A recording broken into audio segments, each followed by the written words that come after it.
não é nenhuma ciência de foguete, né? A gente não contrata PhDs e, assim, somos todos pessoas super normais. A diferença é que a gente faz isso 24 horas por dia, 7 dias por semana, 365 dias no ano. A gente vive e respira isso, é o que a gente gosta de fazer.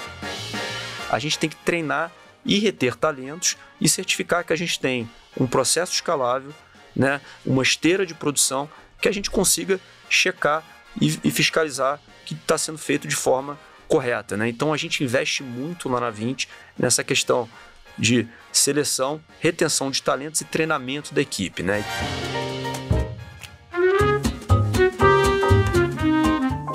Bom dia, boa tarde, boa noite para quem estiver nos ouvindo ou nos assistindo no YouTube. Meu nome é Natália de Sá, eu sou analista de alocação e fundos da XP. Estou aqui novamente a minha dupla, Rodrigo Sgavioli, head dessa mesma área. Olá, tudo bem, pessoal? Prazer estar aqui de novo e hoje com convidados bem especiais aí que a Nath vai apresentar.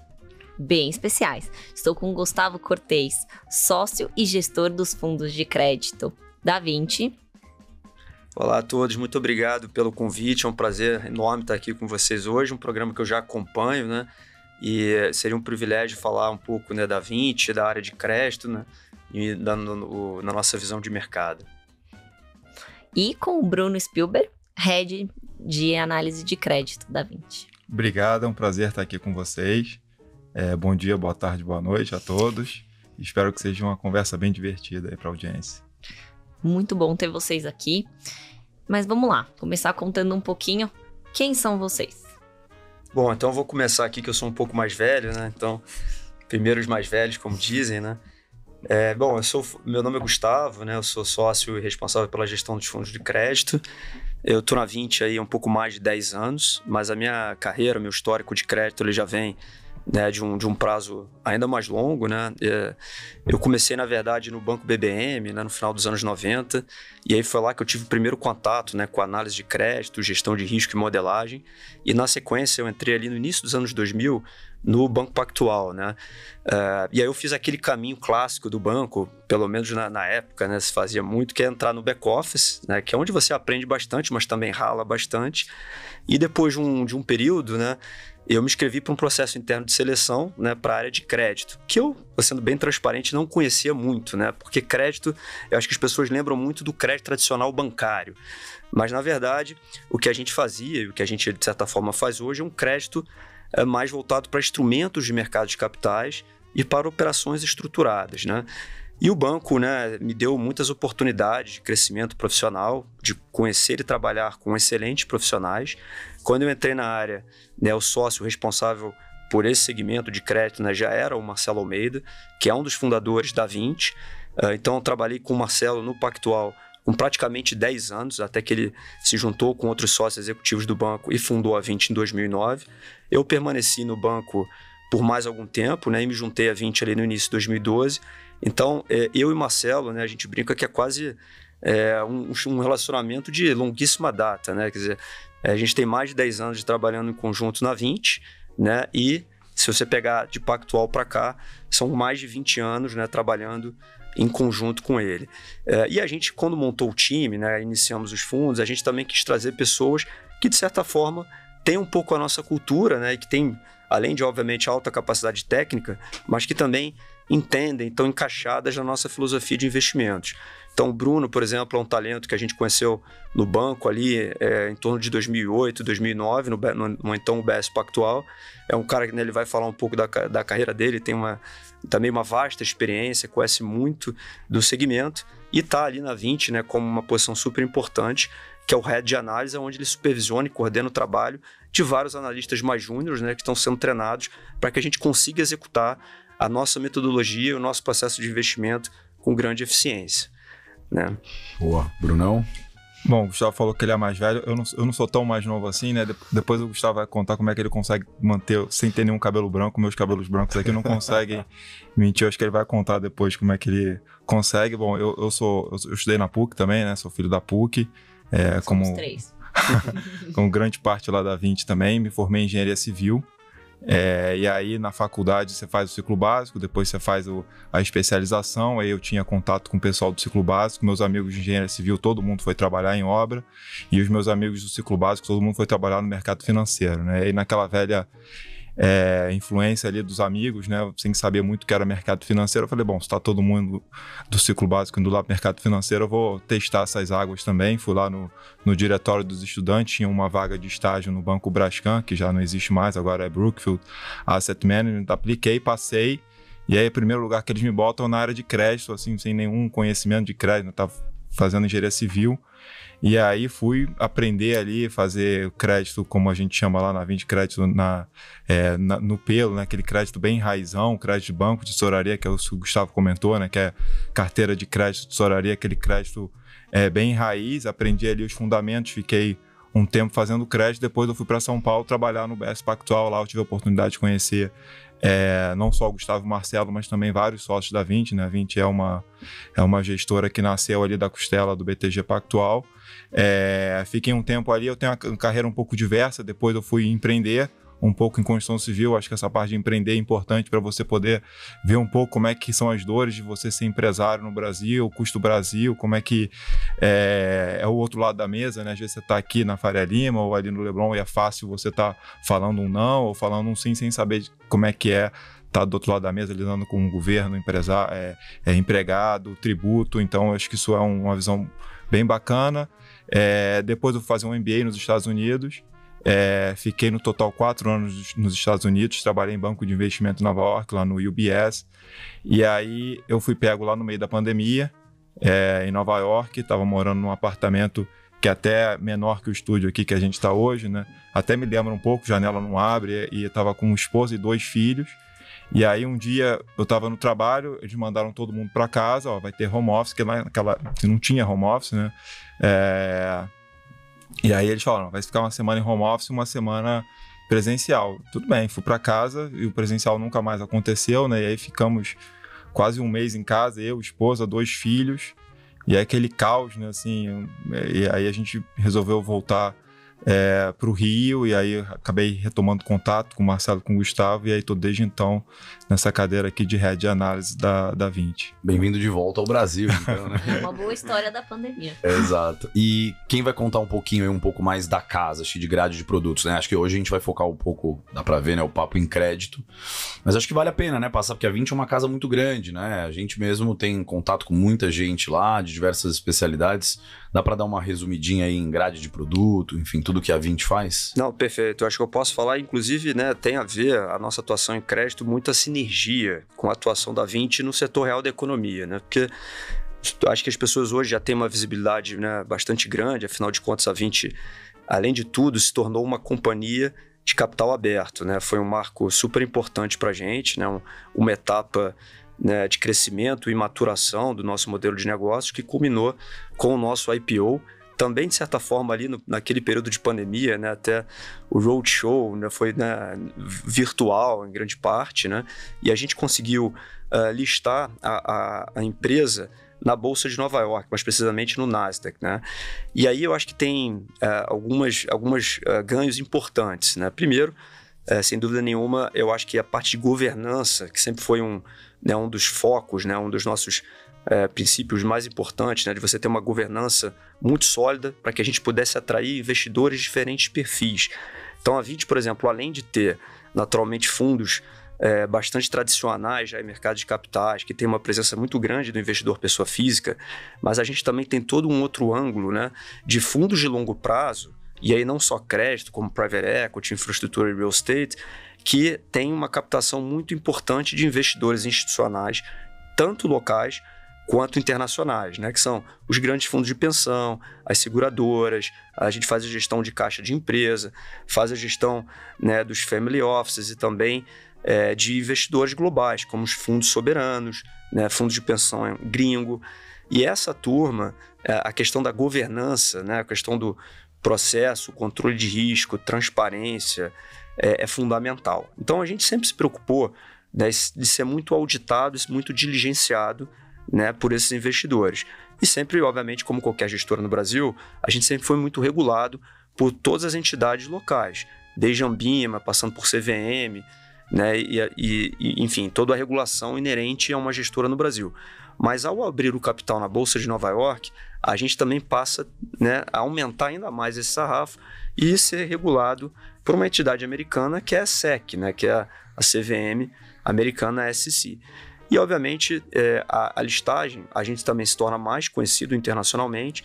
E tem um outro aspecto que, no nosso caso, o modelo desenhado pelos sócios foi um IPO 100% primário, né? O que significa isso? A gente não vendeu a nossa participação. Então, o bloco de controle, né, os mesmos sócios que estavam tocando a companhia desde o início permanecem, né, não houve uma mudança societária.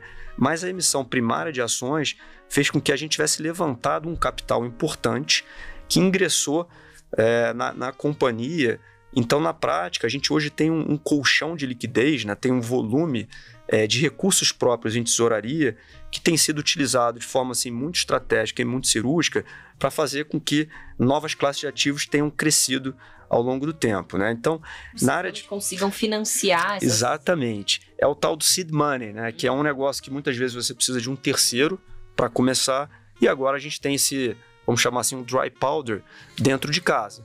Isso na parte de crédito, especificamente, foi fundamental para que a gente lançasse produtos novos, né? Como, por exemplo, o nosso fundo de CRI, né? Que eu vou falar um pouco mais à frente, né? Que começa inicialmente com um capital proprietário nosso, numa 476, para a gente montar um portfólio e depois a gente vai ao mercado. E da mesma forma com o nosso FIAGRO, né, de crédito ao agronegócio, né, que é uma carteira que começou dessa forma. Então, essa listagem, ele deu maior robustez e fez com que o nosso AUM crescesse. Então, hoje, todos os números que a gente fala, até por uma questão regulatória, são informações públicas, né, e sempre baseados no último número que a gente divulgou. Então, a 20, novamente, informação pública, atingiu 63 bilhões de recursos sob gestão, agora em setembro desse ano, em diferentes segmentos, né? Então, a gente tem hoje uma atuação muito forte em private equity, infraestrutura, real estate, crédito também, uma vertical que cresceu bastante, né? A gente atingiu em setembro quase 5 bilhões de reais sob gestão, em diferentes estratégias que eu vou detalhar melhor ao longo do programa, além dos fundos tradicionais líquidos, né, como fundos de ação, hedge funds, e né, mais recentemente a gente fez um M&A super importante para a gente, bastante interessante, que a gente comprou uma gestora de crédito dedicado ao mercado high yield / distress, né, que é uma gestora que atua no chamado segmento de special situations, onde né, você investe em situações mais complexas, mas com um retorno bastante diferenciado, que foi a entrada, o ingresso da SGS na nossa estrutura. E com isso eu acho que a gente tem cada vez mais uma grade de produtos bastante ampla, né, bastante completa, que nos permite né, navegar aí nos mercados, independentemente do ciclo, né? Porque uma gestora monoproduto, às vezes ela acaba ficando muito procíclica, né? Ou seja, você tem um produto que vai bem, você só foca em equity, se o mercado de equity está indo bem, você tende a crescer, mas se o mercado de equity está mal, às vezes você não captura tanto. Aqui, a gente tem um bolso completo de produtos, estratégias, e com isso a gente consegue também ter uma maior resiliência de resultados, né? Então, acho que em linhas gerais, para a gente tem sido né, anos muito interessantes e a gente está bastante animado com as perspectivas futuras, apesar desse cenário macro aí um pouco mais desafiador. Bom, ainda da 20 como gestora, queria perguntar para vocês, então, quantos são os funcionários, né, aproximadamente, quantos desses são do time de gestão como um todo? E aí já pedi para vocês entrarem um pouco mais em crédito e falar um pouco, né, então, dos mandatos, objetivos de retorno aí dentro de crédito. Perfeito. Hoje a gente está em aproximadamente 270 pessoas. Eu estou aqui me arriscando a passar um número que pode estar datado, né? Porque a gente vem crescendo muito aí nos últimos trimestres. E eu diria que hoje mais ou menos metade está diretamente nas áreas de gestão ou de front office e metade nas áreas de suporte, né? Ou seja, a gente é uma companhia que olha muito essa questão de processos estruturados, controle, gestão de risco, governança e RI, né? Então, eu diria que é meio 50-50. Na área de crédito hoje somos 10, e aí a própria composição da área de crédito também reflete um pouco né, a nossa filosofia e a nossa grade de produtos, né? Quando a gente começou a desenhar o que seria né, o business plan da área de crédito, a gente sempre quis ter uma maior flexibilidade e uma capacidade de atuação no mercado, talvez assim um pouco de forma mais polivalente do que as gestoras tradicionais à época, né? O mercado de crédito no Brasil ele começou como todo mercado do mais simples, do mais óbvio, do mais líquido para o mais complexo, né, e mais ilíquido, né? Então, a maioria dos fundos ainda são, né, aqueles fundos, eu diria, que são fundos de renda fixa, crédito privado, mas eles são, na verdade, quase que fundos de money market, né, que nem você tem lá fora, quer dizer, com uma parcela em caixa, uma parcela em títulos, eu diria, mais óbvios, né, de grandes empresas, bastante de capital líquidos. aberto, com liquidez, as emissões, né, que muitas pessoas, inclusive, compram na física, mas, obviamente, o fundo tem uma vantagem, que você tem uma gestão profissional e uma carteira mais diversificada, mas esses fundos, eles te permitem atuar apenas num nicho, né, de atuação, e você, muito por conta do perfil do seu passivo, né? Esses fundos, por exemplo, têm prazos de resgate relativamente curtos, né? Então, alguns são D5, outros D15, outros D30, que dão um pouco mais de margem de manobra, mas ainda assim você não consegue atuar num segmento que globalmente, inclusive, cresceu muito, que é o chamado mercado de private debt. O que é o private debt, né? Private debt, fazendo uma analogia para o mercado de ações ou mercado de equities, né? Ele é muito parecido com o mercado de private equity, né? Ou seja, o mercado de ações listadas lá fora é chamado de public equities, né? Que são os fundos que compram as ações que já estão negociadas em bolsa. E ao passo que os fundos que estão entrando em empresas privadas, né, que não são negociadas, eles são os fundos de private equity. Lá fora, com o mercado de crédito já muito mais, vamos dizer assim, desenvolvido, você já tem esses dois nichos de atuação. Você tem fundos que focam mais em emissões de bonds corporativos, né? Ou seja, títulos de dívidas mais líquidos negociados em mercado de capitais. Novamente, são os fundos de public debt. E os fundos que são mais voltados para aquelas operações estruturadas, né, um pouco mais artesanais, onde você tem uma negociação bilateral com uma companhia, você vai desenvolver uma operação para financiar um projeto, ou securitizar um recebível, né, ou fazer uma operação toda estruturada, que se assemelha um pouco a uma operação bancária, e que lá fora, né, alguns inclusive chamam de private debt, outros chamam de direct lending, né, que é o financiamento direto. Esses fundos, eles cresceram muito porque, por conta de uma tese global que se acelerou muito depois da crise lá do Lehman Brothers em 2008, e na época eu estava operando na tesouraria do BS Pactual, então esse tema da crise de 2008 foi muito latente, né? A gente percebeu claramente que com a quebra do Lehman e o choque, né, que foi feito em outros bancos, isso gerou uma mudança regulatória importante, né, desde a lei da Dodd-Frank até uma, né, renovação do acordo da Basileia, até novas diretrizes, tanto de apetite a risco, né? Ó, Bruno, ele passou por tudo isso e não tem cabelo branco, hein? Ele vai explicar. Só lembrando. Não vai vão terminar esse episódio. Vocês vão perguntar como é que ele Mas consegue. eu tô mais cansado. E aí, voltando nessa época, né, o que acontece? Os bancos começam a reduzir, né, um pouco o crescimento, inclusive para mercados que eles atuavam, né, como o mercado de crédito estruturado ou que lá eles chamam o asset-backed lending, né, ou mortgage-backed securities, né, que são, vamos dizer assim, os CRIs, né, ou os FDICs, como se diz aqui. Então eles pisaram no freio e toda essa necessidade de capital de longo prazo, de financiamento a empresas, né, a tanto crescimento quanto M&A e operações societárias, esse gap começou a ser preenchido gradualmente, cada vez mais e mais, por fundos de investimento, né? Então, é nessa hora, nesse momento, que você vê o crescimento espetacular que esses fundos globais que a gente estava comentando aqui, né? Tanto Ares, Oaktree, Blackstone e tantos outros, né? Começaram a prover esse financiamento de médio e longo prazo. Só que para isso, você tem que ter um perfil, como a gente fala, de passivo, né? Uma estrutura de fundo um pouco diferente. Eu não consigo fazer um fundo voltado para operações ilíquidas se eu tenho um prazo de resgate de 30 dias.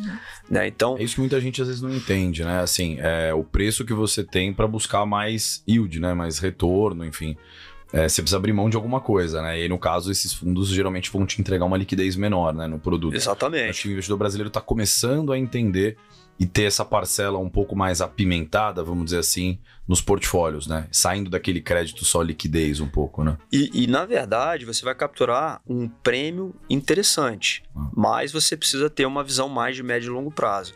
Então, quando a gente começou a crescer essa grade de produtos de fundos mais de longo prazo, inicialmente, a gente começou captando o investidor, o perfil do investidor que tem essa visão, esse mindset de longo prazo, que são o quê? São os fundos de pensão, as grandes seguradoras, né, que nos deram um crescimento para de uma qualidade de passivo muito interessante. Então, por exemplo, lá em 2013, a gente faz o nosso primeiro fundo dedicado a créditos com garantia real imobiliária, que é o VCI1, que foi um fundo, né, como a gente chama, 20 crédito imobiliário, ou VCI1, que foi um fundo super premiado, é um fundo que foi eleito fundo excelente pela revista Investidor Institucional durante vários anos, mas ele é um fundo bem diferente. Ele é um fundo, por exemplo, que tem um lock-up de 10 anos.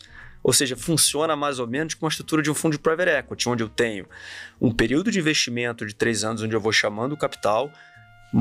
Na medida que eu vou originando e estruturando as operações, eu construo o meu portfólio e depois a gente vai desinvestindo. Na sequência, a gente veio com fundos de debêntures de infraestrutura, que são financiamentos de projeto, com grande foco em geração de energia renovável.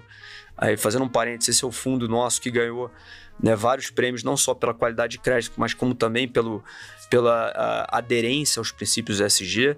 Esse fundo chama-se 20 Energia Sustentável, a gente chama ele de VES, né? Sempre tem esse acrônimo VCI, VCE, VES, para facilitar.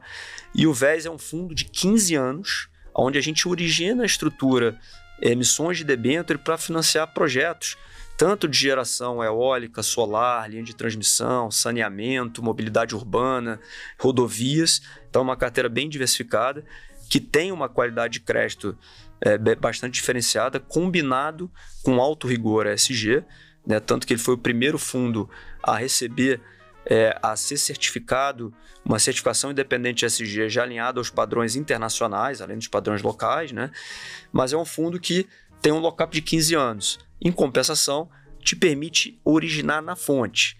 Mas, obviamente, para fazer isso, né, Bruno, a gente tem que ter um processo de investimento super estruturado, de análise, né, de diligência, que eu acho que vale a pena a gente explicar um pouco, né, como é que a gente faz para atuar nesses fundos também de longo prazo. Então, assim, você tem esses mais longo prazo e que tem alguma coisa aqui no meio, mais líquido, só para a gente fechar essa Perfeito, parte. só para fechar essa parte, então. Nós temos os fundos de longo prazo, né, o 20 Crédito Imobiliário 1 e 2, né, que hoje tem mais de 1 bilhão sob gestão, o 20 Energia Sustentável, que é o nosso primeiro fundo no segmento de infraestrutura.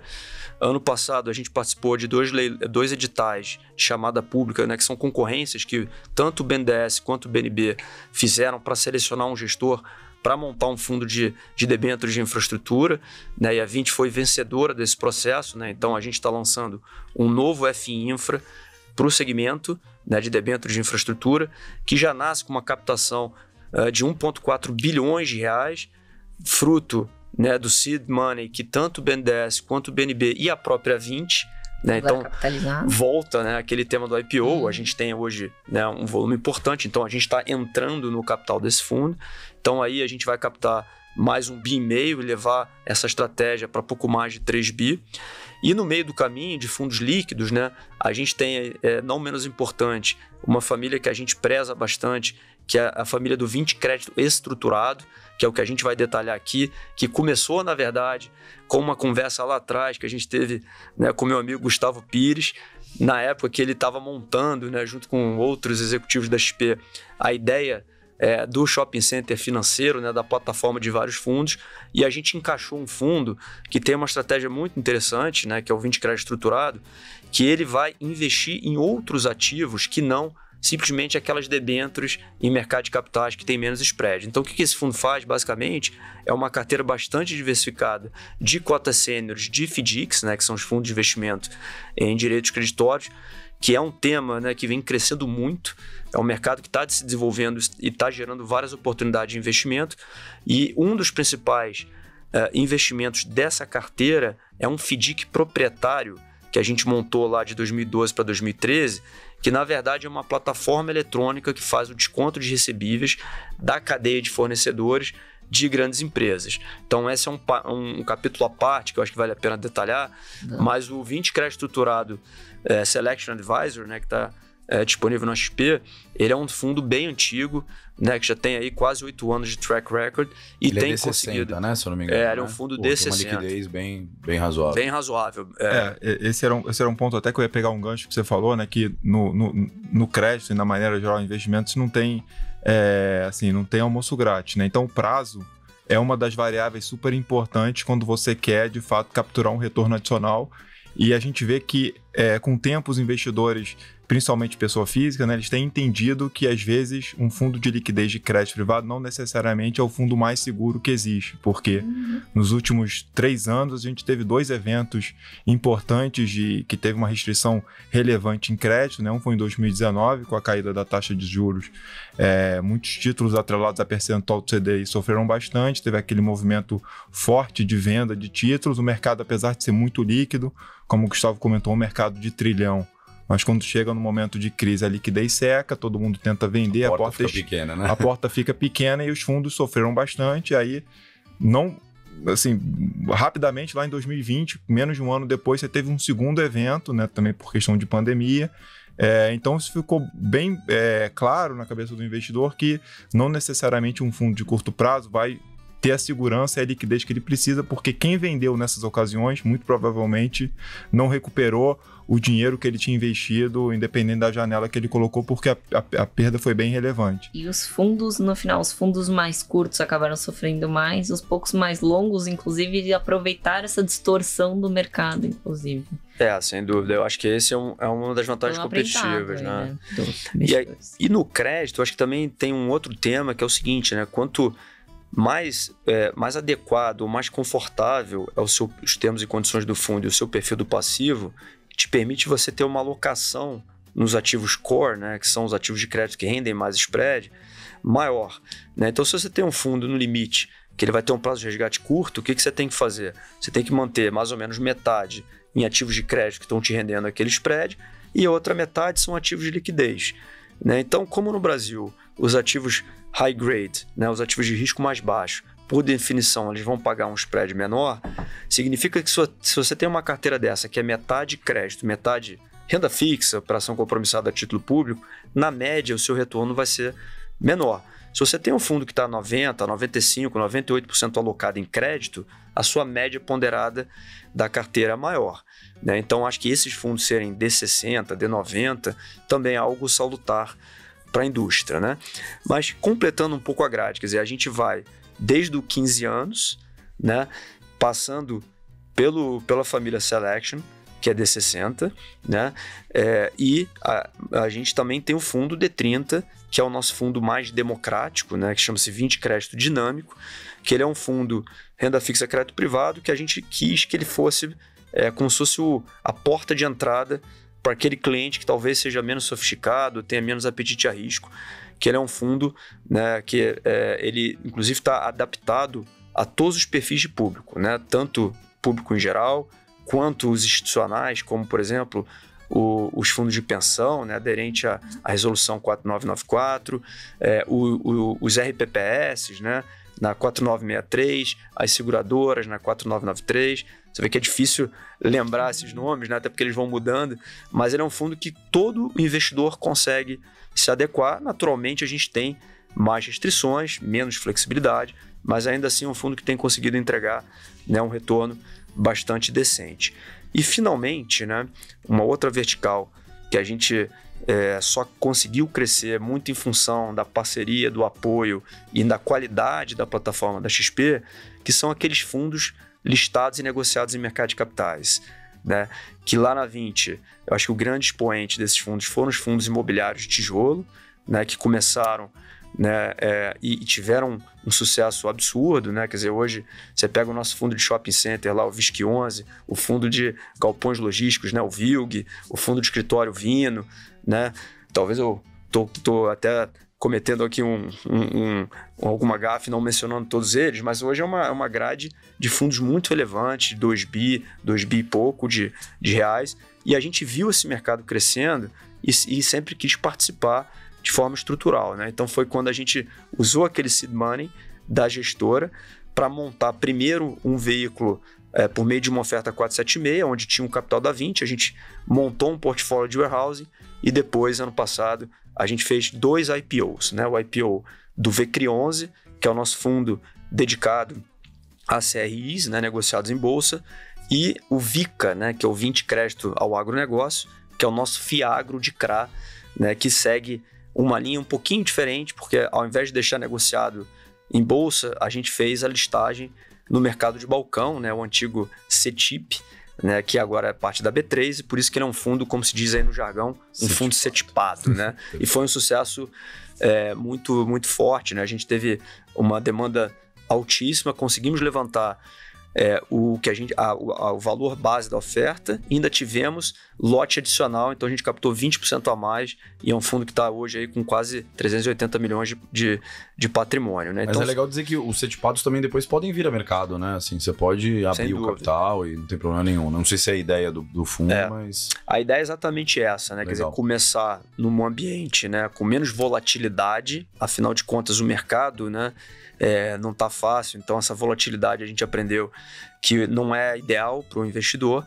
A gente está montando uma carteira bem interessante, e na melhor janela do mercado, o follow-on muito provavelmente já vai trazer um fundo para o ambiente de bolsa, dando a liquidez que o cliente também gosta. Eu acho que esse modelo, né, de fundo fechado prazo indeterminado, né, que permite o gestor originar e estruturar operações mais líquidas, mas muito interessantes, né, operações de médio e longo prazo, mas que o cotista consegue ter liquidez negociando suas cotas em bolsa e recebendo dividendos de forma recorrente, sem dúvida nenhuma, né, um segmento muito interessante que a gente elegeu como um dos segmentos core na atuação no mercado de crédito. Legal. E Bruno, eu tenho uma pergunta aqui para você.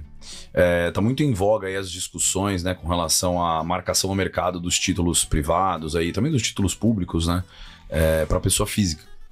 E sempre tem aquele embate de... Até o mundo de equity, você fez um paralelo do mundo de equity e débito, vamos fazer aqui o mesmo paralelo, né? A gente tem um pouco de viés, porque temos uma área de análise de fundos, a gente sempre acha que terceirizar para profissionais, tanto equity quanto crédito, talvez seja o mundo ideal, porque eu acredito que não é todo mundo que é profissional como vocês. Mas eu queria até que você explicasse um pouco a diferença, né? Porque, por exemplo, a pessoa física mesmo de longo prazo, ela vai lá ter uma ação. A ação é um pouco mais fácil você acompanhar, né? As informações, você tem analistas como lá na XP, a gente tem no Research que fazem relatórios, falam da empresa, da buy, da hold, da neutro, venda, enfim. O mercado de crédito é um pouco mais assimétrico, talvez em termos de informação, não sei se você concorda comigo.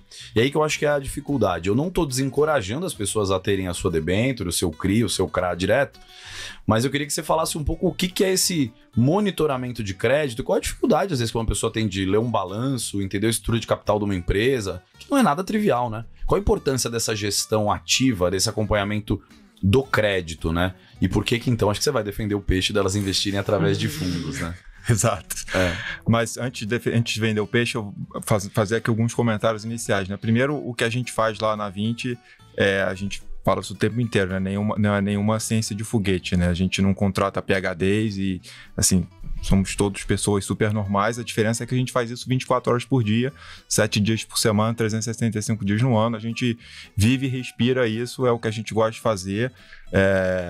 Se der um balanço para a gente ler nas férias, a gente lê numa boa, não vai ser trabalho, vai ser diversão, porque a gente realmente gosta de fazer isso. E quando a gente vai olhar os critérios que a gente analisa os critérios normais, que aí é menos ciência de foguete ainda, porque é o que todo mundo olha naquela análise tradicional de crédito, índice de liquidez, alavancagem, só que a gente olha muito os critérios anormais, né, que é o que realmente só com um pouco de experiência para você poder saber o que é o critério anormal. O critério anormal é você fazer um trabalho bem qualitativo, investigativo, né? Tentar, de fato, questionar se aquilo ali é verdade, porque, como você comentou, no crédito você tem uma assimetria de informação muito grande, é muito difícil de arrumar informação, principalmente quando é uma empresa menos sofisticada, que ela não vai ter um balanço auditado, então ela não vai ter publicação de demonstração financeira, então muitas vezes você tem que construir um balanço com a empresa, né? Ir lá com o contador tentar a entender, classificar as contas certinho. Então, quando você tem essa assimetria de informação, os critérios anormais, que a gente chama, né, de você ir lá, olho no olho, conversar, pegar referência, qual o caráter dessa pessoa, de onde é que ela veio, para onde é que ela vai, é fundamental, porque os critérios normais são os normais, tá todo mundo olhando, né? Então, essa parte do monitoramento, ela é fundamental. Talvez seja difícil você antecipar o movimento, até por conta dessa própria assimetria, né? Se você não estiver ali no dia a dia da empresa, é difícil você saber o que está acontecendo, até porque a gente, enfim, no Brasil, ainda tem muitos casos aí de pessoas que acabam enviando informação da forma que ela não deve ser enviada, por isso que o caráter é a principal característica que você tem que realmente buscar.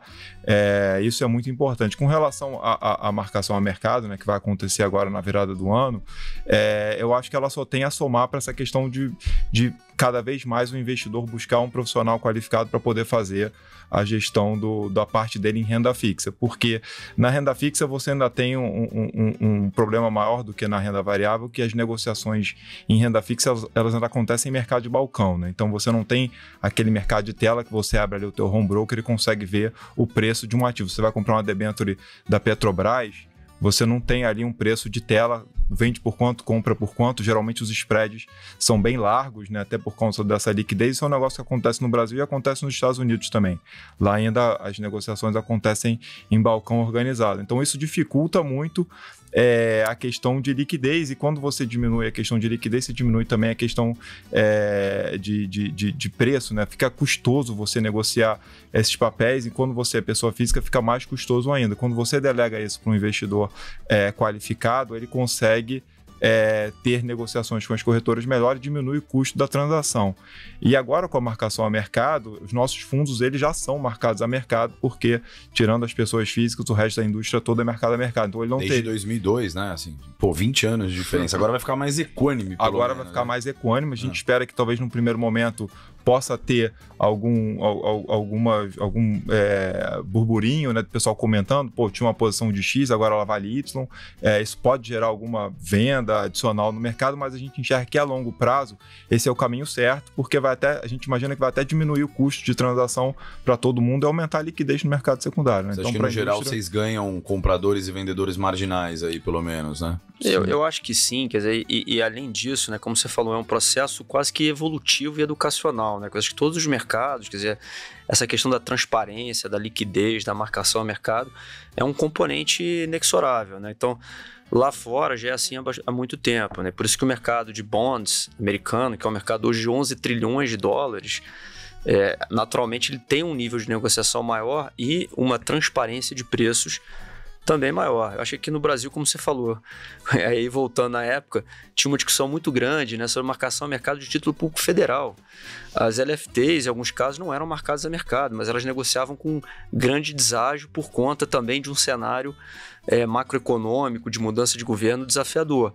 Né? E, enfim, no início gerou uma volatilidade, havia uma preocupação muito grande que os fundos, na época, né, a gente lá na Asset fez até uma migração, saiu um pouco de título público e foi para CDB, título privado, não existiam ainda as letras financeiras, mas procurando minimizar esse impacto. E depois que passou, as pessoas começaram a aprender como é que negocia, como é que precifica, a diferença de um título pré para pós-fixado, a diferença de uma duration curta para uma duration longa, né? Eu acho que isso é a parte do aprendizado. Quer dizer, então, por um lado, eu acredito que possa trazer até alguma volatilidade em determinados nichos, né? Como o Bruno falou, debêntures, né? Ativos em CDI, né? Já são ativos que estão na carteira dos fundos há muito tempo. E esses ativos já são marcados, inclusive, com a referência de preço da Ambima, né? Agora, de repente, um CRI, um CRA mais líquido, que está muito, né, detido por pessoa física, em IPCA, que foi investido no momento que a NTNB estava mais baixa e tem um cupom e uma taxa menor, pode dar talvez algum mal-estar e possa eventualmente gerar alguma pressão de venda. Mas são momentos como esse que, novamente, se você tem um bom passivo, você tem um gestor dedicado, você tem um fundo com caixa, você consegue capturar, né? Na pandemia, eu brinco que as primeiras semanas, né, o Bruno fez uma analogia lá, né, de ele com 2 crianças num apartamento, Lá em casa não era muito diferente, né? E os nossos analistas, né? A gente brinca que eles ficaram até um pouco traumatizados de me ver chamando lá no Teams e no Zoom. Era quase um pedido de socorro. Era toda hora. Tinha pesadelo de noite, eu ligava, acordava achando que o Gustavo estava ligando. Não tinha sábado, não tinha domingo, era meio que dia da marmota, né? Você ficava o dia inteiro ali fazendo a mesma coisa, não podia, né, fazer nem esporte, não podia ir para nenhum lugar, para academia, tudo fechado, as crianças dentro de casa. Então eu ligava para todo mundo e falava: olha, temos aqui essa debênture, está negociada nesse nível de preço, né? E vamos comprar. E a gente fez uma chamada de capital de 200 milhões e compramos ali cerca de, sei lá, algumas dezenas de ativos em níveis de preços que a gente nunca imaginava. E depois você captura o quê? O fechamento de taxa. Então, essa gestão ativa no mercado secundário só é possível se você tem marcação a mercado, né? E aí o crédito você tem essa possibilidade. Quer dizer, não só você vai montar um book de carrego, né, de boas taxas para você se beneficiar, né, num carrego de médio e longo prazo, levar até o vencimento, mas muitas vezes, taticamente, você vai entrar numa posição e vai se beneficiar de um fechamento de taxa e vai chegar um momento que você entende que aquele nível de spread ele já convergiu para o fundamento, né? Só que você só consegue fazer isso, primeiro, se você tem marcação a mercado, e segundo, se você tem uma capacidade de análise fundamentalista de precificação bastante importante. É por isso que o trabalho da nossa área de análise, que o Bruno pode detalhar melhor, ele é meio que never ending, né? Porque primeiro a gente tem que certificar que a qualidade dos ativos que estão entrando na carteira ela é muito robusta, o fundamento adequado, né? Então, para isso a gente tem toda uma governança de comitês, né? Onde não só o analista vai trazer os casos, mas eles vão ser discutidos, analisados e questionados pelo nosso time. Aí vai participar eu, Bruno, Marcelo Almeida, enfim, outros sócios da Vinci, eventualmente, né? Já teve comitê, por exemplo, que a gente fez com a presença do Gilberto Sayão, que é o nosso chairman da Vinci, com o Alessandro Horta, que é o nosso CEO, com o Leandro Busquet, porque era um caso de real estate, né? Para desconstruir, para questionar o caso. Então, a partir do momento que o ativo entra na carteira, e aí que começa, né? Ele não termina aí, é só o começo, né?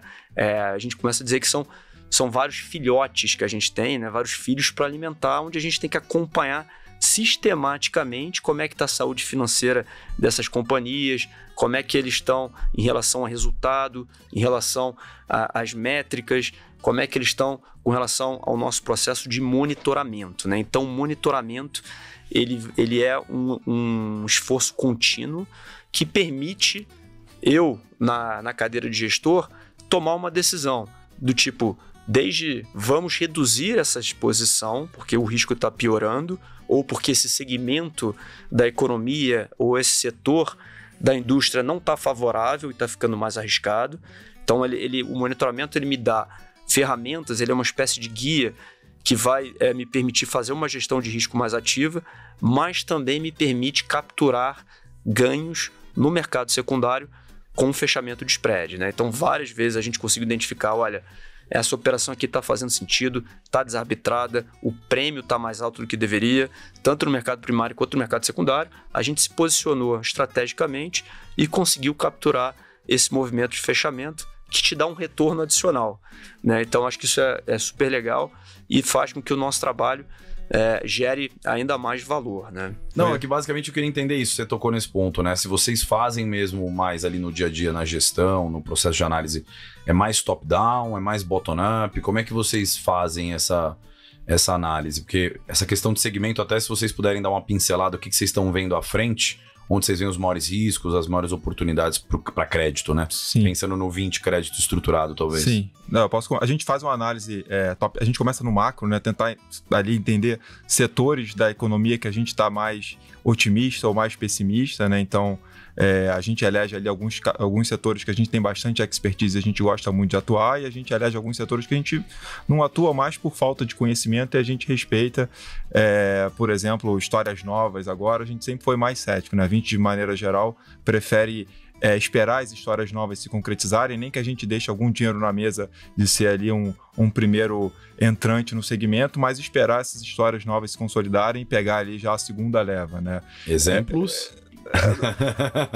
Não quer se comprometer? Não, tem alguns exemplos de, por exemplo, fintechs que vieram ao mercado agora com uma originação muito acelerada, e a gente sabe que no crédito você testar o modelo no tempo é fundamental, né? Porque o crédito realmente ele tem uma parte empírica, né, de você testar o modelo, azeitar ele e ir refinando, que é super importante. Por isso que em todas as operações a gente gosta muito de histórico, de poder ver o track record, como é que a carteira do fundo se comportou em diferentes ciclos da economia. Então a gente começa com essa análise mais macro ali de tentar elencar ali do top para o down, né? Quais são os setores que a gente conhece, está confortável e como é que o macro vai impactar esses setores. Por exemplo, agora, dando um exemplo de varejo, né? A gente sabe que o varejo agora é um setor da economia que vai sofrer um pouquinho mais, porque você está entrando num período recessivo, a economia está mais devagar, o juros está mais alto, a margem do setor é baixa. Então, é um setor que a gente gosta muito, conhece muito. A gente tem bastante atuação em varejo, mas a gente sabe, por exemplo, que se tiver produtos especificamente de varejo, a gente vai ter mais cautela. A gente vai provavelmente exigir um nível de retorno, um nível de garantia adicional do que a gente estava exigindo. Aí depois a gente entra no micro, né? O micro envolve aquela análise específica de balanço, né? Vamos olhar o balanço, porque para você poder projetar o futuro você tem que entender o passado, mas a gente não faz a gente é bem simplista no sentido que a gente acha que menos é mais, né? Você não precisa fazer aquele modelo que tem 48 mil linhas, 32 mil abas, que se der algum problema ninguém sabe consertar, qualquer coisa trava o modelo. A gente acha que você consegue, com um pouco de simplicidade, chegar num resultado muito parecido, até porque no crédito você não precisa saber especificamente onde é que estão os upsides. Aí. Você quer saber direcionalmente onde é que pode dar algum problema. Então a gente estressa no nosso pacote de maldades ali para ver, como a gente fala, né? Quanto desaforo esse negócio aguenta. Então é uma modelagem um pouquinho mais simples, né? Que a gente acaba fazendo. Então a gente acha que menos é mais. E aí a gente entra nesses fatores realmente que são os fatores anormais, né? Então a gente sempre ali gosta de botar num gráfico e testar dois principais fatores. Não é capacidade de pagamento. Assim, como é que esse cara vai te pagar? E o segundo é o C do crédito, que é o caráter, né? Isso pra gente é fundamental, é confiabilidade. A pessoa que tá lá do outro lado da mesa é um cara sério, a gente tem referências, a gente já operou com ele se comportou bem, porque no Brasil a gente sabe que o empresário, eventualmente, ele pode ter alguma dificuldade, isso é normal, isso acontece, é do jogo, todo mundo tem. O importante é a postura dele, como é que ele se comportou nesse período. Então, se você tem um cara que tem uma alta confiabilidade, assim, um cara, ele é muito sério, essa é a variável que a gente consegue controlar melhor na largada, porque a capacidade de pagamento é uma projeção do futuro. Futuro, assim, a gente consegue, a gente tem mais acertos que erros, mas é difícil você prever 100% de acerto. No caráter, é mais fácil. Assim, o cara que é de um jeito, ele provavelmente vai ser daquele jeito por muito tempo, ele não muda assim, né? A pessoa tem uma curva, ela segue na curva dela. Então a gente tenta realmente checar os critérios anormais. Então, por incrível que pareça, a gente passa muito parte do tempo aqui no telefone, conversando, indo visitar, olho no olho, pegando referência. É um trabalho bem Sherlock Holmes, né? Pouca gente imagina isso, né? Do dia a dia de investigação e de pegar referência, ver a lista dos credores, com quem que ele já trabalhou, liga. É o nosso processo de diligência mais forte, realmente, de tentar ter na carteira pessoas que a gente sabe que são pessoas corretas e que têm um caráter acima do normal. E nesse aspecto, né, quer dizer, eu acho que tem um tema que para a gente foi muito interessante, foi o crescimento e a sofisticação, por exemplo, de ferramentas ESG, que muita gente associa ESG, mas a questão de branding, né? Poxa, que legal, eu estou aqui operando com empresas de geração renovável. Isso tudo é muito bom, acho que todo mundo adora, né, preservar a natureza, o meio ambiente, etc. Mas só lembrando que o ESG são 3 siglas, né? O ambiental, o social e de governança. E aí, quando a 20 sempre foi uma casa, né, até pela esse mindset, né, de captar fundos de longo prazo com grandes investidores institucionais, que a gente se colocou na fronteira desse tema ESG, né? Então, logo no início, lá em 2012, eu acho que a gente deve ter sido, sei lá, se não foi a primeira, uma das primeiras casas a aderir, por exemplo, os princípios do PRI, né? Que é o Principle for Responsible Investing. E esse processo ESG, ele foi sendo evoluído, né? Foi sendo cada vez mais incorporado, né? Tanto em todas as áreas da 20 como na própria área de crédito, né? Então, isso é até uma questão cultural que permeia a 20 como um todo, né? Hoje a gente tem, por exemplo, um comitê ASG super sênior, né? Onde participam vários sócios, inclusive o próprio Gilberto, né? A gente tem uma conselheira independente que olha, que é a Sônia Favaretto, né? Que ela olha os temas ESG de forma transversal, não só para os segmentos, mas para a Vinci como um todo. E esse a gente foi, né, evoluindo, e no mercado de crédito a gente entendeu isso como uma forma interessante de gestão de risco, né? Quer dizer, a gente trouxe ferramentas, por exemplo, como o Bruno falou, não só de identificação de questões ambientais, né, mas assim, de entender eventos, questões societárias, mídias negativas. Então, por exemplo, hoje, qualquer operação que a gente faz, a gente trabalha já no nascedouro, ali com o nosso time de compliance, né, olhando justamente o histórico, reputação, e não só dos sócios, mas dos executivos, as partes relacionadas nisso, né, essas ferramentas de Big Data deram um salto importante. Porque no final tudo é risco, né? Exato. Então, por exemplo, se eu quero estar num crédito de longo prazo, eu vou querer estar num negócio que seja sustentável, não só do ponto de vista ambiental, mas que tenha uma governança corporativa, né, empresas que divulgam informações de forma correta, precisa, que não se envolvam em controvérsias, né, que tenham um bom relacionamento com seus fornecedores, com as suas comunidades, que tenham um processo produtivo que não seja, né, destrutivo, que seja sustentável, né, que tenha uma boa política, por exemplo, de RH e de treinamento, né? Por exemplo, a gente quer ter empresas competitivas, né, que se sobressaiam no médio e longo prazo. Então, é fundamental que essa empresa seja capaz de reter, de atrair talentos, né, de ter um bom programa de mão de obra, de ter uma política de diversidade. Se a gente pratica isso na Vinci, nada mais natural que a gente queira que as nossas investidas, seja no private equity ou no portfólio de crédito, se não tem o mesmo padrão, mas pelo menos persigam esse padrão, que vai envolver, né, uma série de aspectos, né? Quer dizer, nesse sentido, eu acho que também, se você olhar, tem um evento que a gente não mencionou aqui, que eu acho que é fundamental, que é a eclosão da Lava Jato.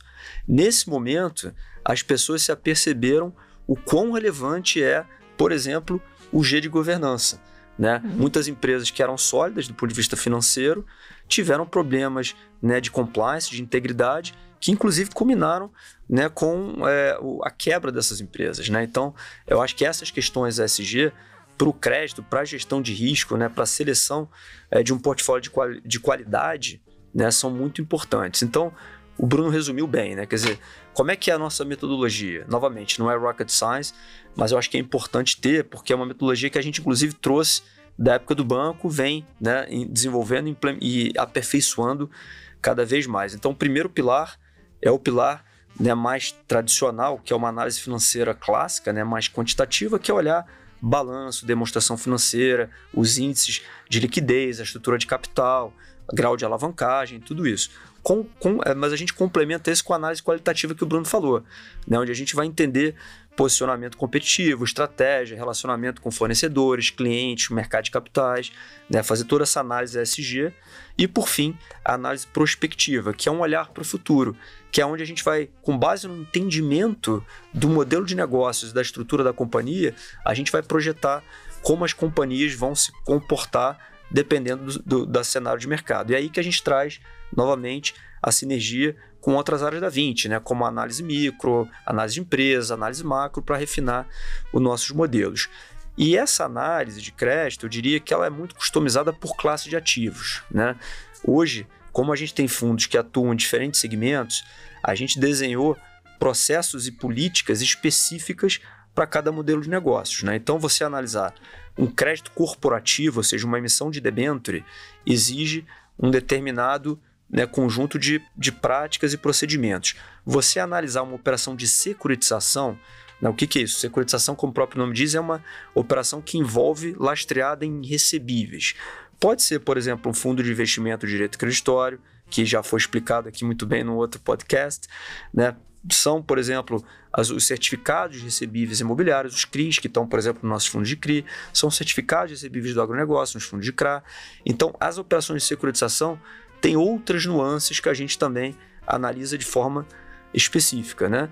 E, por fim, os ativos financeiros, né? As letras financeiras, CDBs e outros depósitos, que os bancos são um bicho, né, de outra natureza. Também requer uma determinada análise específica. Então, tudo isso a gente sempre fez questão de deixar bem documentado, formalizado em manuais, que não são teses de PhD, mas são manuais que são, na nossa visão, né, bastante rigorosos, mas eu acho que esse não é o segredo, vamos dizer assim, do sucesso de uma gestora de crédito. Eu acho que não basta você ter um manual, uma política, uma filosofia de investimento bem definida. Eu acho que isso é uma condição necessária, porém não suficiente. Você precisa ter o quê? Precisa ter time, capital humano e capacidade de execução.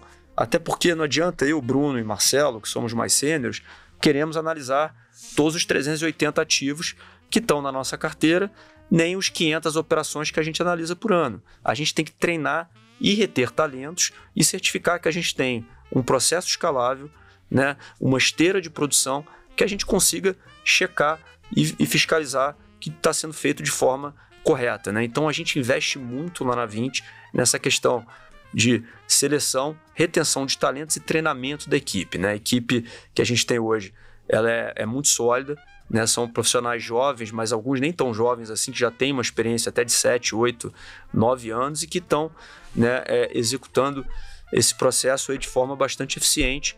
E todas as operações, naturalmente, são aprovadas no nosso comitê, que é onde a gente verifica, né, que está tudo indo de acordo com a nossa política e a nossa filosofia, né? Então, acho que você ter uma boa política combinada com uma equipe que consiga executá-la, né, de forma eficiente é um dos pontos aí muito importantes numa gestão de um fundo de crédito. Quer dizer, como é que você está hoje em termos de limitação percentual? O que vocês imaginam por tipo de crédito, por emissor, até por indexador? Fala um pouquinho do 20 crédito estruturado e, se puder, já fazer um paralelo, mostrar o que diferencia no Prev, né? Perfeito. Vocês têm a versão Prev, e aí a gente sabe que a regulação não permite que faça exatamente a mesma coisa. Então, o que são essas diferenças, assim? Maravilha. Eu posso fazer um primeiro kickoff para um complemento. Então, o 20 crédito estruturado, Selection Advisory, ele nasceu com essa filosofia de ele ser um fundo que vai focar basicamente nessas cotas sênior de FDICs, porque a gente entende que elas têm um prêmio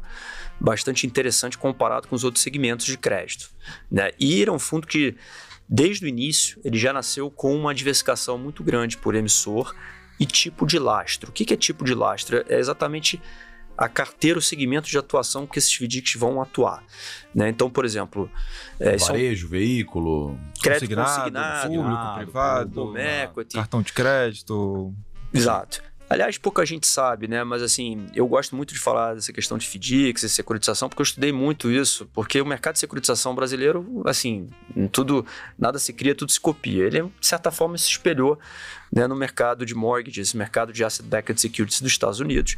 Então, lá no final dos anos 90, início dos anos 2000, começou-se essa ideia de criar esses instrumentos no Brasil, né? Como eu entrei no momento ali na área de crédito do Pactual, onde a gente estava vendo muita coisa nova e o mercado dos capitais se desenvolvendo, né? Fora a época, por exemplo, dos booms dos IPOs, dos booms das emissões de debenture.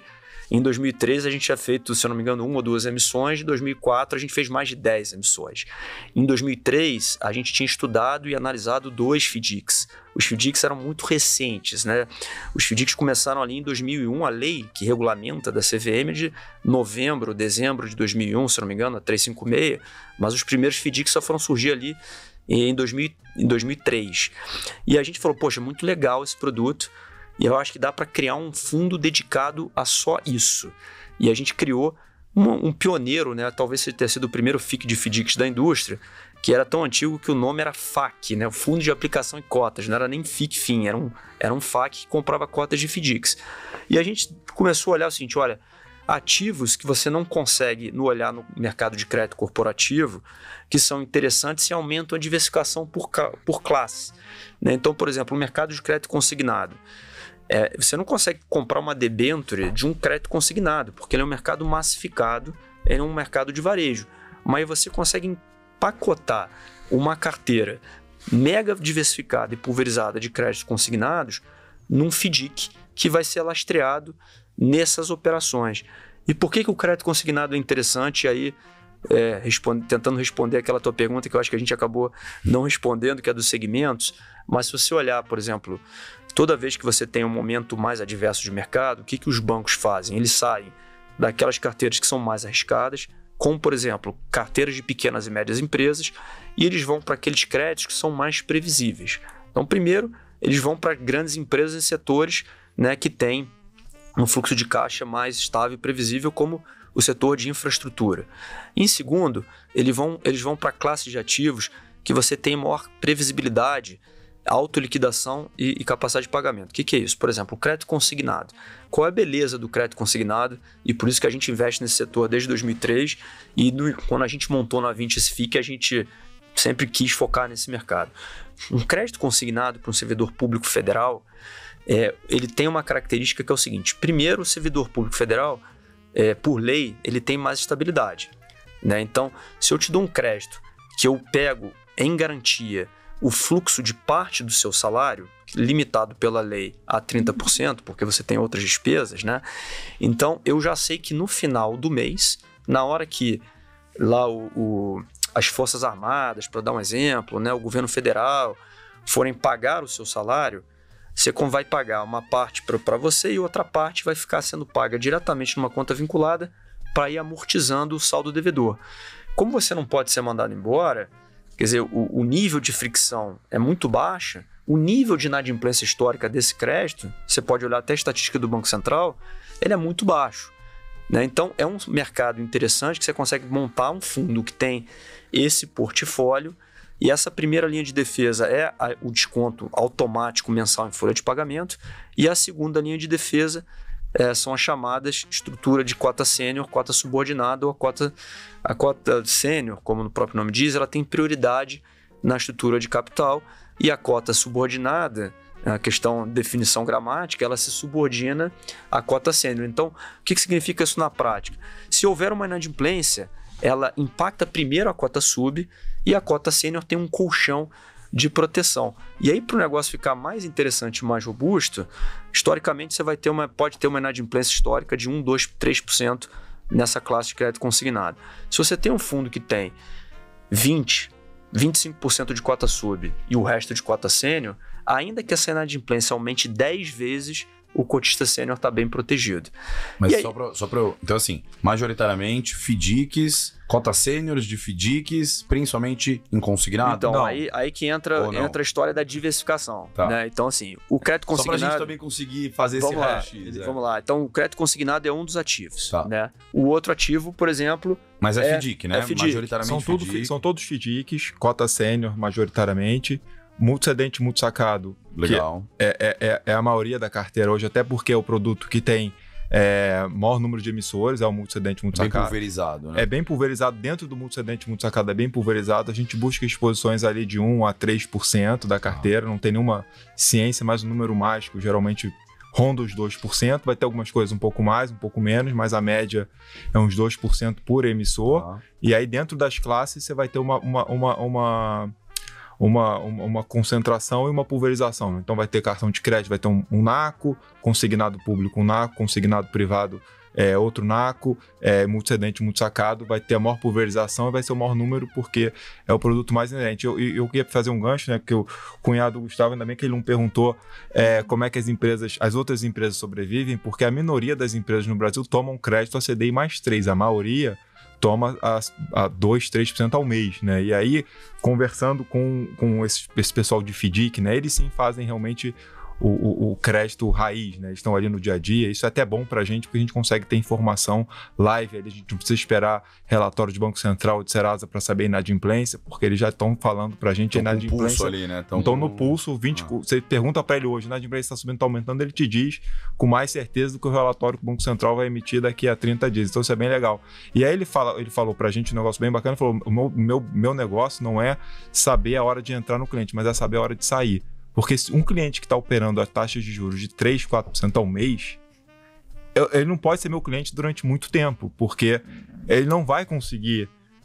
ou a taxa dele vai ter que diminuir, e aí é bom que aí ele não vai ser meu cliente porque ele subiu de patamar, ou ele, assim, eu preciso... Então, esse realmente é muito interessante, né? E quando você cria uma carteira super pulverizada, com um nível de subordinação super alto, aquele risco direto daquele crédito com uma taxa maior, você praticamente não está correndo ele porque você tem muito colchão até isso impactar a cota sênior, né? Então, como é que você faz no Prev? Né? Porque o Prev tem limitação. Como é que você faz? Então, aí no Prev, o que a gente faz? Quer dizer, pela regra, o fundo pode ter até 25% nesse segmento estruturado. Exato. E aí tem toda essa sinergia com a carteira do Crédito Estruturado Selection, que ali é você tentar montar uma carteira, né, de cotas sêniores de FDICs que vão gerar esse alfa a mais, combinado aí sim com uma carteira de operações mais líquidas, de debêntures de grandes empresas, de baixo risco de crédito e com uma duration reduzida para justamente dar aquele efeito de volatilidade menor.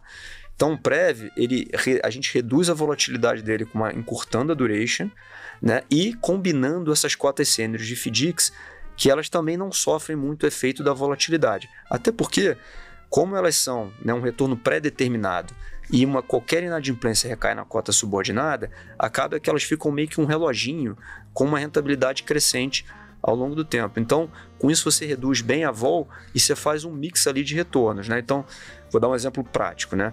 Se a carteira de debênture está em torno de CDI mais 2, tá? Isso é um número bem atual. Na carteira de cota sênior de FDIC, a gente consegue chegar a CDI mais 3,60, 3,80 na média. Na hora que você faz esse blend, você joga ali o fundo para mais 250, 280 bases, que é um retorno bastante competitivo. E qual o trade-off da história? Quer dizer, os fundos de previdência, a grande maioria, são fundos que você pede, né, portabilidade em 5 dias. A gente fez o seguinte, olha, vamos colocar um fundo de 21 dias úteis para simular uma estrutura do D30, para que a gente consiga agregar um pouco mais de FDICs que não são tão líquidos quanto essas emissões de debêntures de grandes empresas. Mas eu diria que no combo a gente fica com uma relação retorno-risco bem interessante. E só um ponto que eu queria complementar no nosso fundo de FDICs, né, no Vinci Crédito Estruturado Selection Advisory, que o Bruno citou segmentos, né, que a gente atua, como crédito consignado, cartão de crédito, veículos e os multicedentes e multissacados, né?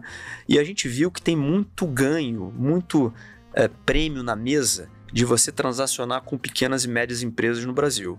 Só que também é um mercado, né, por definição, mais arriscado, né? Então, como é que a gente bolou uma forma inteligente de você capturar o prêmio que tem nesse mercado de pequenas e médias empresas, né, que é o mercado que conhece como PME, só que com nível de risco bem mais controlado?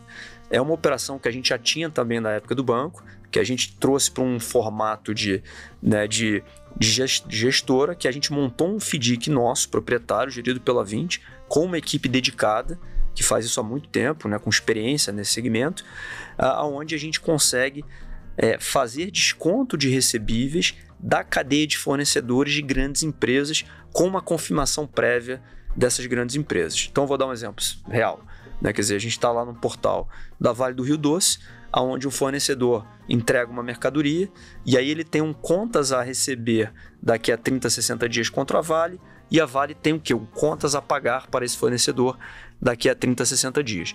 A gente tem um modelo de checagem, confirmação e uma amarração jurídica com a Vale, que ela vai dizer para a gente quais são as notas, quais são os recebíveis que estão performados, ou seja, que a mercadoria foi entregue e confirmados pela tesouraria da Vale como líquido e certo para pagamento. E aí eu já sei que aquele recebível, né, que pertencia ao fornecedor XPTO, ele vai ser pago daqui a 30, 60 dias pela Vale. O que eu faço? Eu entro em contato com esse fornecedor e eu compro esse recebível antecipando esse valor à vista como business tradicional de factoring, mas já com uma coisa que a factoring não tem, que é a confirmação prévia da Vale, que esse negócio vai ser pago daqui a 30, 60 dias. Então eu estou operando, dormindo, né, no final do dia com risco Vale, mas o economics que eu consigo obter é direto com uma pequena e média empresa lá no Pará, que precisa pagar folha de pagamento, pagar tributo, e que vai descontar esse recebível a 1,5%, 2% ao mês. Só que para você conseguir fazer isso, você tem que ter uma plataforma eletrônica, uma equipe que vai abordar, cadastrar esse fornecedor e comprar de forma muito escalável.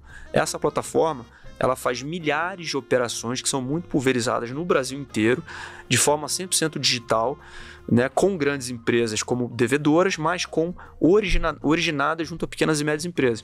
É como se fosse uma fintech dentro da Vinci, né?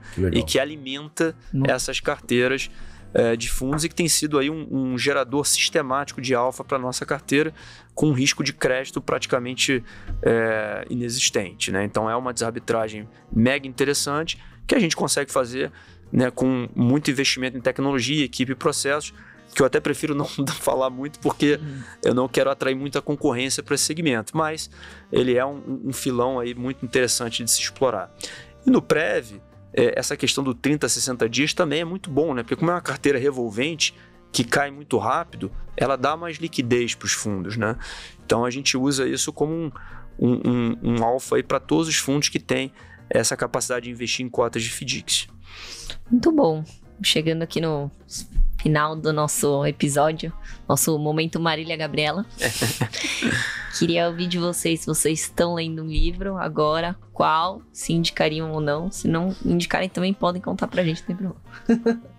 Bom, assim, eu sempre, né, até pelo meu perfil, como eu acho que o nosso dia a dia já é muito intenso, né, muitas horas de trabalho, muitas horas pensando, estudando, avaliando o mercado, eu costumo nas horas vagas sair um pouco, né, tentar um pouco desligar, né, então eu sempre, né, gostei muito de fazer esporte, né, gostei muito de somente esporte que tem a ver com natureza, com ambiente, né, então, por exemplo, eu gosto, obviamente também faço, né, minha corridinha, minha academia para conseguir praticar os esportes, mas a minha paixão mesmo é o surf, né? Acho que... Olha aí, Bruno. Esse Já sabe, era o segredo. Branco, água. Vamos começar a surfar. É água do mar. Tem que passar no cabelo. Fiz muita coisa, já, enfim, lutei judô, joguei tênis, joguei futebol, mas assim, o que eu gosto mesmo é pegar onda, né? Eu acho que quem pega onda tá sempre muito ligado com natureza, com previsão, né? Qual o vento, qual é a maré, se vai entrar uma ondulação, qual a direção da ondulação, qual o melhor momento, qual a melhor praia, né? O melhor pico, né? Como a gente fala. E assim, os livros que eu acho muito interessantes são livros de pessoas, não necessariamente surfistas, né? Até porque não tem muita literatura sobre esse tema, mas de pessoas que, de certa forma, têm um pouco desse espírito mais de aventura, né, de encarar desafios de natureza, né, são pessoas assim, fazem expedições e tal, então um cara que eu sempre gostei de ler, desde pequeno, são os livros do Amir Klink, né, eu acho que é um cara genial, quer dizer, primeiro super corajoso, mas não é a coragem assim só pela coragem, né, não adianta você só ser destemido, mas não se planejar, não avaliar os riscos, né, com, vamos dizer assim, profundidade, né? E os livros dele, né? Quando você olha ali o que ele faz de planejamento, de gestão de crise, de lidar com o imprevisível, né? De remediar os problemas que acontecem, são inacreditáveis, assim, o que o cara fez, né? Desde o Mar Sem Fim, que o cara deu a volta ao mundo sozinho num veleiro, tudo bem que ele equipou lá o Paraty com alguns instrumentos, mas é um feito inacreditável. O cara dá a volta ao mundo ali próximo da região antártica, que é onde inclusive tem as maiores ondulações do planeta. O cara chegou a pegar mar de 50 pés, onde ele dorme menos de 5 horas por dia, de forma intercalada, 100% sozinho, só depende dele. É um negócio, um feito notável, né? Então isso para mim eu acho que é um livro até para quem quer, né, empreender ou fazer gestão de risco, eu acho que é uma baita aula, né?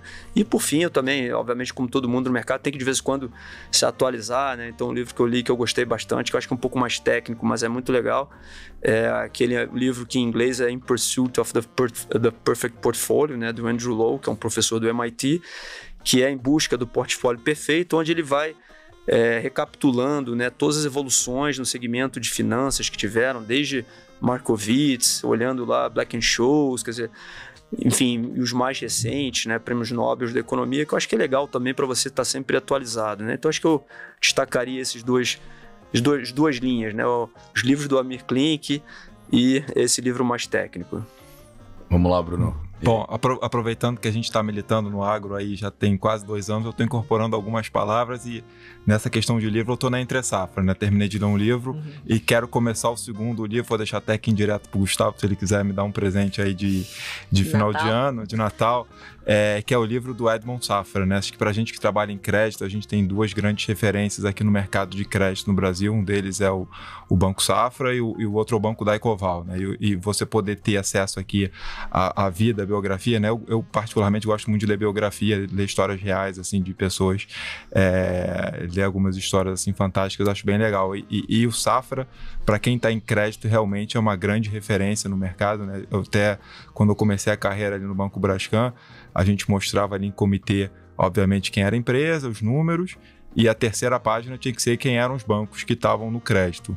E se o Safra e da Ecoval estavam, era um banco era um sinal verde; se eles não estavam, era um sinal amarelo; e se eles estavam diminuindo a exposição, era um sinal vermelho, que se ele está saindo do crédito, a gente tem que estar passando longe dali. Então, dizem que ele é o primeiro a sair, mas é o primeiro também a voltar, né? Então ele é um ótimo termômetro. Ele é um ótimo termômetro. Se ele está saindo, não vai ser você que vai querer estar entrando. Então, realmente, ele não só construiu um banco, como ele construiu alguns bancos. Então, deve ser uma história bem bacana. O livro ainda não chegou no Brasil, mas assim Gustavo, que chegar... chegando no Natal. Tá chegando no Natal. Boa dica, boa dica. Então, esse é o livro que eu tô aí esperando para começar a ler. Secreto, né? Verdade. Eu tenho uma pergunta, então, no meu Marília Gabriela aqui. Um ativo de crédito aí, no momento. Pode citar, se vocês quiserem, quem é, emissor, e o que tá pagando. E se você for morrer abraçado com ele, você, na física, qual que seria? Olha eu botando eles. Não, pergunta difícil, né? Assim, bom, tem Pode citar mais de um, vai também. Não, tem um ativo, por exemplo, que o pessoal gerou dúvida, né? Um ativo que não é tão óbvio, mas pra gente talvez seja do Rio, ele parece ser um pouco mais óbvio, né? Então, um ativo que é bem negociado no mercado é dentro do metrô do Rio, né? Ele é um ativo em PCA, então ele é bom para carrego de longo prazo, ele tem um bom spread. Ele passou por algumas turbulências aí, porque todo mundo imaginou que a pandemia ia acabar mais rápido do que ela deveria, né? Então as pessoas pararam de andar de metrô por mais tempo. O centro do Rio virou meio aquele seriado que o pessoal fala, né? Walking Dead, né? Tudo vazio. Tinha uma expectativa de recuperação mais rápida, não aconteceu. Então isso acabou gerando um pouco de volatilidade no papel, né? Pessoal, um pouco o que vai acontecer, mas tiveram vários eventos recentes. Particularmente agora ele teve uma mudança societária, agora tem um pai rico lá dentro da operação. A gente sempre fala isso, que a gente prefere ter um crédito com pai rico do que não ter, né? Pai rico sempre bom. E é um ativo super importante para o Rio de Janeiro, assim, para quem mora, como eu e o Gustavo, a gente é usuário do metrô, assim, é inconcebível você imaginar que você vai morar numa cidade com 12 milhões de habitantes que não vai ter um metrô funcional ali atuando. Então, assim, a gente gosta bastante, é um ativo que, assim, no longo prazo, é um ativo que, na nossa cabeça, ele é super tranquilo e paga um bom retorno. Então, é um ativo legal. A estação da Gávea vai sair algum dia lá, né? Vai sair Gávea, Jardim Botânico. Não, eventualmente vai. Agora com as saiu uma Morumbi aqui, Botânico. Não, agora o estado do Rio está com dinheiro, vendeu a concessão da SEDAI, e tem uma expectativa de que uma parte do recurso seja canalizado para você fazer a expansão do metrô, né? Então, legal. Isso seria até um adicional aí para a operação. Boa. Eu vou com um tema assim que eu acho que é talvez assim mais simples ainda do que o Bruno falou, que eu acho que vou dar um exemplo aqui, Equatorial, né? Equatorial, eu acho que ela é um pouco representa, né, aqueles atributos que a gente falou, né? Uma empresa, né, que tem uma solidez financeira muito, muito boa, tem um modelo de negócios, né, bastante previsível, né, nos segmentos que ela atua, né? Então, distribuição, né? A Semar é uma distribuidora já super madura, super redonda, e eles sabem fazer muito esse processo de turnaround, né? A gente começou a operar com eles lá em 2011 para 2012, né? Quando o Eduardo Ayama, meu amigo, o pessoal era CFO, eles compraram a Celpa, né? Num processo de RJ, né? Você vê que eles sabem também ser agressivos, né? Embora sejam uma empresa muito sólida, não uma empresa que não investe, pelo contrário, cresceram muito, comprando várias distribuidoras e tem essa receita de bolo de fazer o turnaround, né? A mudança e a virada de chave para padrões de eficiência e geração de caixa na parte de distribuição de energia. São muito fortes no segmento de transmissão de energia, que é um dos segmentos mais previsíveis e estáveis. Chega a ser até meio boring, né? Você tem lá uma receita fixa que não varia muito, mas para crédito, às vezes ser boring é bom, né? Você tem menos emoção, tem mais previsibilidade, mais assertividade. E mais recentemente, né, eles fizeram 2 movimentos super importantes. Primeiro, eles inauguraram um segmento de saneamento básico, que eu acho um outro segmento super interessante, tem tudo a ver inclusive com essa agenda ESG que a gente advoga, né? Um segmento que vai crescer muito no Brasil, por definição. A gente tem um déficit estrutural gigantesco. e com a compra da Eco Energia, eles colocaram um pé na geração renovável. A Eco também é uma empresa já bastante tradicional dos nossos portfólios, focada, né, em geração eólica e geração solar, então é um mercado também totalmente alinhado aí com os princípios ESG e também com um fluxo de caixa bastante previsível, né? Então a Equatorial, acho que aqui com o pessoal, né, que vendeu esse negócio. E ela sintetiza um pouco isso, né? ESG, previsibilidade de fluxo de caixa, qualidade de gestão, né? As pessoas que estão lá, o nível de governança, de transparência, então execução, nota 10, modelo de negócio interessante. Como todo bom negócio é um pouco caro, né? Tanto o equity e, obviamente, o spread de crédito vai ser um pouco menor, mas em termos assim, de qualidade, conforto e tranquilidade, eu acho que é, sem dúvida nenhuma, um baita ativo.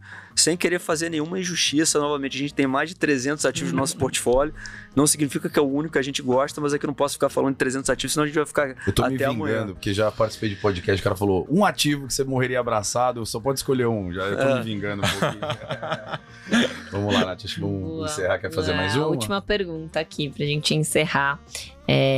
Caso, enfim, a Vinci permitisse, se vocês pudessem investir em uma outra gestora, não vale a Vinci, qual seria?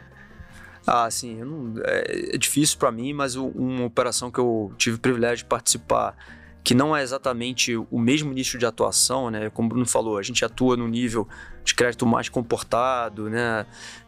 Menos volátil, mais previsível, um mercado, vou chamar assim, de high grade.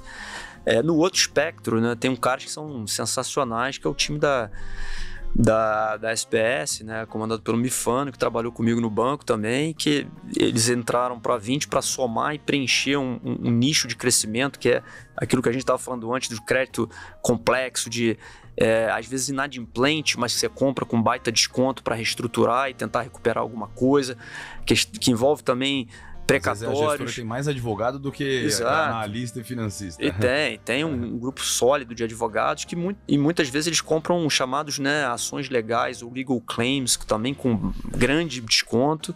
É um processo litigioso que leva tempo, mas no final ganha-se dinheiro. Então é outro segmento, vamos chamar assim, um segmento mais arrojado, não menos interessante. Então eu acho que para a Vinci complementa muito, eu acho que a gente cria uma plataforma que já era muito grande no crédito high grade, né, com quase 5 bi sob gestão, e acho que vamos ter boas surpresas positivas aí na frente, junto com o pessoal, né, da SPS, que eu acho que traz aí uma complementaridade bacana e uma sinergia também no nosso modelo de negócios.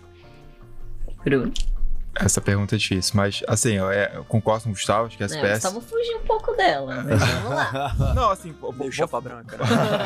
Vou falar de crédito, assim, que é onde a gente talvez tenha mais...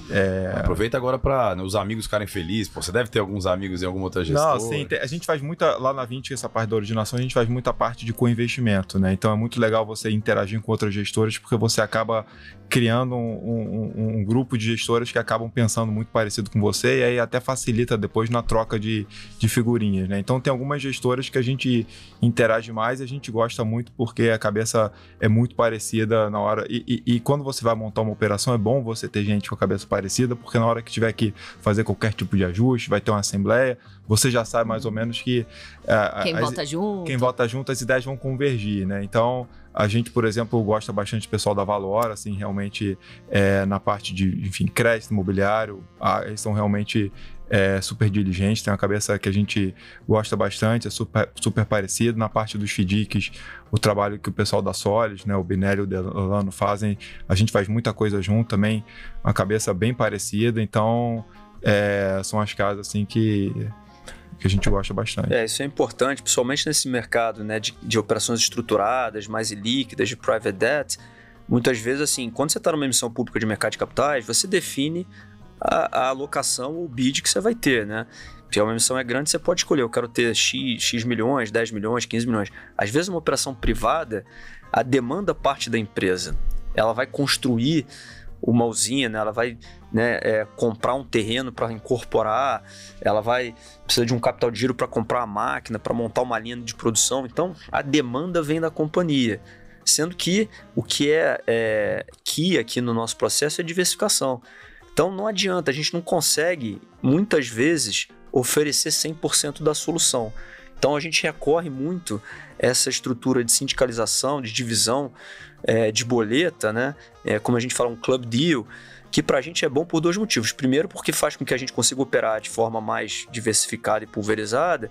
E segundo, que ao chamar uma outra casa, né, para uma operação, você também traz outros profissionais, né, com outro, talvez, background, ou com uma outra visão, ou com uma outra linha de raciocínio, e até com uma segunda opinião qualificada, né? Às vezes o cara vai dizer, olha, essa operação aqui é interessante, mas eu acho que seria interessante vocês colocarem aqui mais uma garantia, ou então, olha, vamos fazer um prazo um pouco mais curto, ou então, gostei, mas assim, eu acho que eu traria...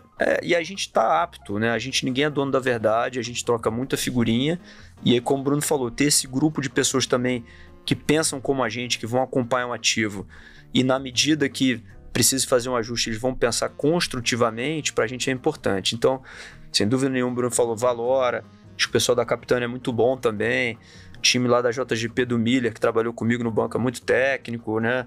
O Albano, que é um outro ex-colega que está lá na SPX, é um cara também nota 1000. Então acho que tem muitos amigos, né? Muita gente que trabalha junto. O Léo Ono, né? Que está lá na Legacy. E aí, obviamente, o pessoal que está lá no BTG, né? O Arraiz. E aí, sim, cara, tem muitos amigos. O Vedrossi da Valor é um cara também nota 1000. Acho que se eu continuar falando, talvez eu vou cometer alguma injustiça, então eu vou parar por aqui, tá? Pô, tá vendo? Eles escolheram um, agora escolheram vários. Eles são espertos, hein, Natália? Não, mas o bom disso é que o episódio ficou super claro. Agradecer vocês. Olha, ficou realmente muito fácil agora de entender a área de crédito da Vinci. Mas se ainda assim os nossos ouvintes quiserem saber um pouco mais, onde que eles encontram as cartas, então falar o site de vocês, tem LinkedIn, tem Instagram, como que a gente encontra mais? Eu acho que tem tudo isso, né? Quer dizer, eu acabei não falando muito, mas uma das coisas que a gente investiu bastante lá na Vinci é na parte de RI. E aí não só em boas práticas, mas também, né, nessa parte de comunicação. Então a gente sempre faz podcasts, né? Os fundos têm relatórios mensais, tem comentários do gestor, tem lâminas, tudo isso está lá no nosso site. Os fundos listados, então, tem até um outro patamar, né? Porque eles têm site onde a gente divulga, né, todos os dados das operações. Então, desde o VCRI até o VICA, né, eles estão lá no nosso site de fundos imobiliários, que justamente para você poder acessar todos os fundos, desde os fundos de tijolo, a fundos de papel, fundo de CRI, o fundo de CRA.